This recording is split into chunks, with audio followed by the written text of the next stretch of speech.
Hello dear friends, स्वागत है आप सभी का हमारे YouTube channel R tech math में। तो कल हमने एक्सरसाइज थर्ड स्टार्ट कर दी थी, बहुपद पॉलिनोमियल्स, जिसके अंदर हमने इसके कंसेप्ट बारीकी से एक एक करके समझे थे। जिसके अंदर हमने पहले कक्षा 8th का रिवाइज किया था, जिसमें हमने 3 फॉर्मूले रिवाइज किए थे। एक्स प्लस वाई का होल स्क्वायर, दूसरा एक्स माइनस वाई का होल स्क्वायर, और तीसरा x square minus y square. इसके बाद हमने बहुपद के बारे में जाना कि पॉलिनोमियल्स होते क्या हैं, किन को हम पॉलिनोमियल्स कह सकते हैं और किन को हम पॉलिनोमियल्स नहीं कह सकते हैं। ये सारी चीज़ें हमने कल समझी, जिसके अंदर हमने सबसे पहले समझा कि बहुपद में वेरिएबल्स किस तरीके से प्रयोग करते हैं और उनमें कितने पद होते हैं, किन को हम पद कहेंगे, और जो पद होते हैं उनमें चर राशियों के गुणांक होते हैं, कोफिशिएंट, तो उनको हम कोफिशिएंट किसको कहेंगे। ठीक है। इसके बाद हमने जाना कि रेखिक बहुपद क्या होता है, द्विघाती बहुपद क्या होता है, त्रिघाती बहुपद क्या होता है, और n घात वाला बहुपद क्या होता है। इसके बाद हमने नेक्स्ट जो बात की थी वो हमने ये जाना था कि हम किसको बहुपद नहीं कहेंगे। तो उसके अंदर मैंने आपको बताया था कि अगर हमें कोई भी बहुपद दिया है, जैसे पी एक्स बराबर x square plus 2x plus 1, तो उसमें हम x की घात देखेंगे, जो वेरिएबल्स होगा, चर राशि होगा, उसकी घात देखेंगे। अगर उसकी घात पूर्ण संख्या है, अगर चर राशि की घात पूर्ण संख्या है तो हम उसको बहुपद कहेंगे, अन्यथा हम उसको बहुपद नहीं कहेंगे। यानी पूर्ण संख्या के अलावा अगर और कोई संख्या दी है, जैसे परमेय संख्या के रूप में घात दे दी या फिर अपरमेय संख्या के रूप में दे दी, ठीक है, या फिर इंटीजर के रूप में दे दी, पूर्णांक संख्या के रूप में घात दे दी, तो हम उसको बहुपद नहीं कहेंगे। ये हमारा इम्पोर्टेंट रिजल्ट निकल के आया था कल।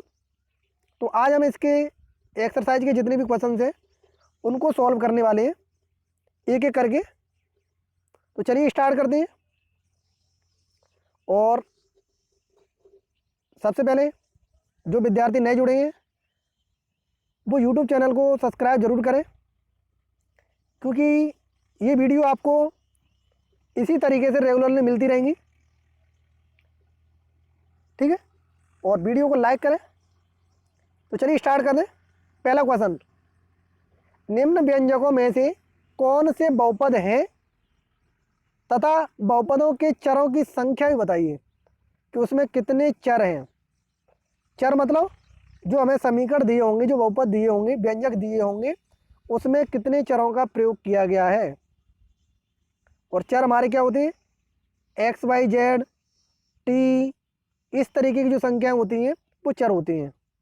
और अचर क्या होती हैं, कोई भी कांस्टेंट नंबर, जैसे 2 3 1, जो संख्याएं होती हैं वो अचर होती हैं। तो पहले क्वेश्चन की बात करें, पहला क्वेश्चन है इसमें 3x² माइनस 5x प्लस 13। तो इसमें सबसे पहले तो हमें ये देखना है कि ये बहुपद है या नहीं है। तो जो हमें समीकरण दिया है 3x² माइनस 5x प्लस 13, इसमें जो चर राशि है वो तो क्या है, x, यानी चर राशि क्या है, चर राशि तो हमारी x है, क्योंकि पूरा बहुपद किस में दिया है, x की घात में दिया है। और चर राशि की घात कैसी है, हमारी घात जो हमारी वो पूर्ण संख्या है।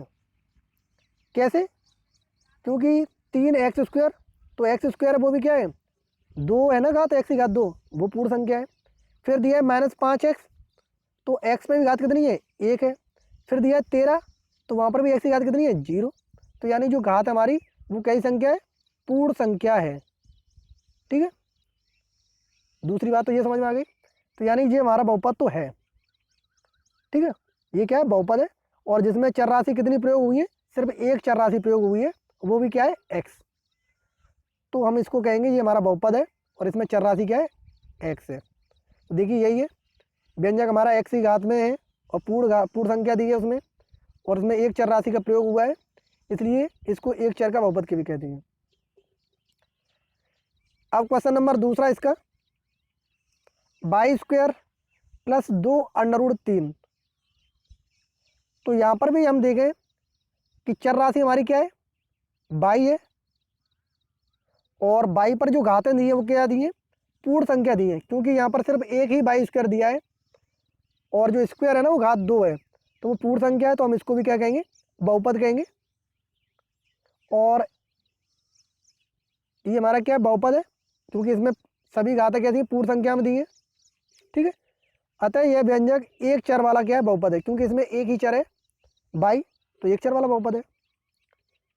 दूसरा है y + 3/y, y + 3/y।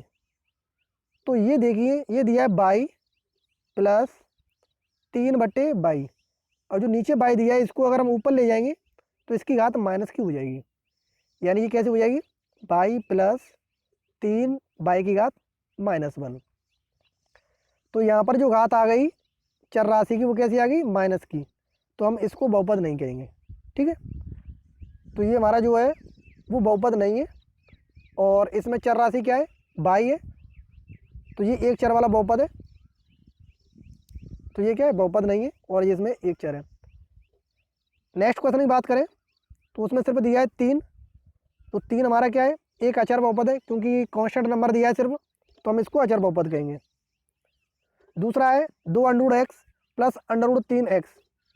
तो यहाँ पर आप देखें 2√x, तो x की घात कितनी है यहाँ पर, 1/2 हो गई। तो मैंने पहले ही बताया था कि हमें जो चर राशियाँ हैं उनकी घात पूर्ण संख्या में चाहिए, लेकिन ये परमेय संख्या में, तो हम इसको भी बहुपद नहीं कहेंगे।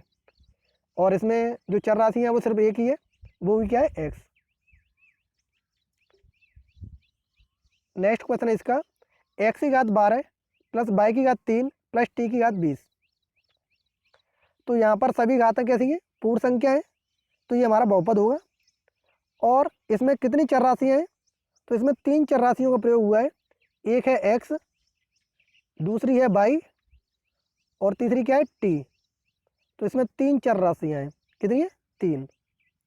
तो यही हमें इसमें बताने थे कि इसमें कितनी चर राशियाँ हैं, तो इसमें 3 चर राशियाँ हैं, इसलिए ये व्यंजक कैसा हो जाएगा, 3 चर वाला बहुपद हो जाएगा। तो ये पहला क्वेश्चन था जिसके सारे आंसर आप लोगों को समझ में आ गए होंगे, तो यही हमें इसमें बताना था। नेक्स्ट क्वेश्चन की बात करें तो नेक्स्ट क्वेश्चन है दूसरा, जिसमें दिया है निम्न व्यंजकों में प्रत्येक में x² का गुणांक लिखिए। यानी जो x² है उसका गुणांक कितना है, कोफिशिएंट ऑफ x², जो वेरिएबल्स x² है उसका कोफिशिएंट कितना है, गुणांक कितना है, वो बताना है। गुणांक का मतलब है उस वेरिएबल्स से पहले जो संख्या लिखी रहती है ना, नंबर, अचर नंबर, वो उसका गुणांक कहलाता है। तो पहले क्वेश्चन की बात करें जिसमें दिया है 12 + 3x + 5x²। तो पहले में कितना दिया है, 5x², तो x² का गुणांक कितना हो जाएगा, 5। x² का गुणांक कितना हो जाएगा, 5। दूसरे समीकरण की बात करें जिसमें दिया गया है 7 - 11x + x की घात 3। अब जो प्रश्न में पूछा है वो पूछा है उसने x की घात 2 का गुणांक, लेकिन इस समीकरण में x की घात 2 तो दी ही नहीं है। गौर से देखो इस क्वेश्चन को, इसमें x की घात 2 तो दी नहीं है, तो जो घात हमें नहीं दी होती है उसका गुणांक क्या हो जाता है, 0 हो जाता है। ठीक है, तो उसका गुणांक कितना हो जाएगा, 0। इसी तरीके से तीसरे क्वेश्चन की बात करें, √3x - 7। तो यहाँ पर भी आप देखें तो यहाँ पर भी हमें x² जो पद है वो नहीं दिया है, तो यहाँ पर भी उसका गुणांक कितना हो जाएगा, 0। चौथा question, π/2 x square plus x. तो यहाँ पर एक्स स्क्वायर का गुणांक कितना है? π/2, क्योंकि π/2 के साथ ही एक्स स्क्वायर है, तो गुणांक कितना हो जाएगा? π/2। तो ये इसका गुणांक हो जाएगा। तो इस तरीके से हमें क्वेश्चन को बताना है कि उसमें इसके गुणांक क्या हैं। क्वेश्चन नंबर 3, जिसमें हमें 45 घात के एक द्विपद का उदाहरण देना है। 45 घात के एक द्विपद का क्या देना है? उदाहरण। अब द्विपद से आपको याद आ गया होगा, क्या याद आया है? कि द्विपद की बात कर रहा है, तो उसके अंदर कितने पद होंगे? 2 पद होंगे, ठीक है। और 45 घात वाला बताना है, तो उसमें जो चर राशि होगी उसकी अधिकतम घात 45 लिखनी है हमें। तो एग्जाम्पल बहुत सारे हो सकते हैं, जिनमें से मैं कुछ संभावित एग्जाम्पल आपको बता देता हूँ। एक एग्जाम्पल आपको दिया है, एक्स की घात 45 प्लस 2x। तो x की मैक्सिमम घात कितनी है? 45 है, तो ये हमारा 45 घात का हो गया। और इसमें कितने पद हैं? 2 पद हैं, एक x की घात 45, दूसरा 2x, ठीक है। तो द्विपद हो गया, ये इसका उदाहरण हो गया। दूसरा क्या हो सकता है? दूसरा हो सकता है 2x की घात 45 प्लस 3, ये भी एग्जाम्पल हो सकता है। और क्या एग्जाम्पल हो सकते हैं? 5x की घात 45 प्लस x की घात 40, ठीक है। इस तरीके से बहुत सारे एग्जाम्पल हैं, सबको आप दे सकते हो। तो कितने भी एग्जाम्पल हैं जिनका तुम प्रयोग कर सकते हो इसमें। नेक्स्ट क्वेश्चन है, 120 घात के एक पदी का उदाहरण देना है। इसमें पदों की संख्या कितनी होगी? 1 होगी, और उसमें घात कितनी होनी चाहिए? 120। तो हम बहुत सारे एग्जाम्पल दे सकते हैं, जैसे x की घात 120, एक तो यही हो गया सिंपल सा। दूसरा 5x की घात 120, इस तरीके से दे सकते हैं। 7x की घात 120, इस तरीके से भी एग्जाम्पल दे सकते हैं। तो बहुत सारे एग्जाम्पल हैं, आप किसी भी एग्जाम्पल का प्रयोग कर सकते हैं। तो मैंने 3 एग्जाम्पल आपको बता दिए। एक एग्जाम्पल ये एक्स्ट्रा दिया है, 3x की घात 120, ये भी क्या है? एक x में 120 घात का बहुपद है, ठीक है। क्वेश्चन नंबर 5, 8 घात के एक त्रिपदी का उदाहरण दीजिए। 8 घात के एक त्रिपदी का उदाहरण, यानी जिसके अंदर हमारे कितने पद होने चाहिए? 3 पद होने चाहिए। और घात मैक्सिमम कितनी होनी चाहिए? 8 घात होनी चाहिए मैक्सिमम। तो एग्जाम्पल बहुत सारे हैं, जैसे x की घात 8 प्लस 5x की घात 4 प्लस 2, कितने पद हो गए? 3 हो गए, 1 2 और 3, और मैक्सिमम घात कितनी हो गई? 8। तो इसलिए ये 8 घात का एक त्रिपदीय क्या है? उदाहरण है, बहुपद है। और भी एग्जाम्पल दे सकते हो, जैसे 8x की घात 8 प्लस 2x प्लस 3, ठीक है। x की घात 8 प्लस x की घात 7 प्लस x की घात 6, इस तरीके से बहुत सारे एग्जाम्पल हैं जिनका आप प्रयोग कर सकते हैं। नेक्स्ट क्वेश्चन है 6, कि प्रश्न संख्या 3 4 और 5 में जो दिए गए उदाहरण हैं, इनके अतिरिक्त पद भी क्या आप लिख सकते हैं? यदि हाँ, तो प्रत्येक के 2 उदाहरण लिखिए। तो इनको हम बहुत सारे लिख सकते हैं, इनके उदाहरण जैसे अभी मैंने बताए थे, तो ये सारे उदाहरण हम लिख सकते हैं। तो इनके सारे उदाहरण आपको लिखनी है, ये आपके लिए प्रश्न है। नेक्स्ट क्वेश्चन है इसका, क्वेश्चन नंबर 7, कि निम्न बहुपदों में प्रत्येक बहुपद की घात लिखिए। निम्नलिखित बहुपदों में प्रत्येक बहुपद की क्या लिखनी है? हमें घात लिखनी है, कि इसकी घात कितनी है।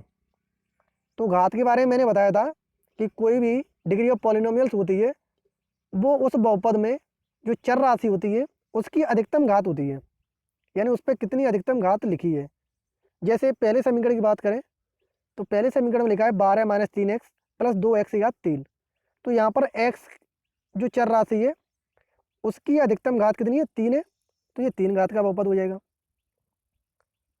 दूसरा क्वेश्चन की बात करें 5/-2, तो ये बाई में पद दिया है, बहुपद दिया है, तो बाई की घात यहाँ पर कितनी है 1, यानी बाई लिखा है ना, तो इसका मतलब क्या है उस पर घात 1 है।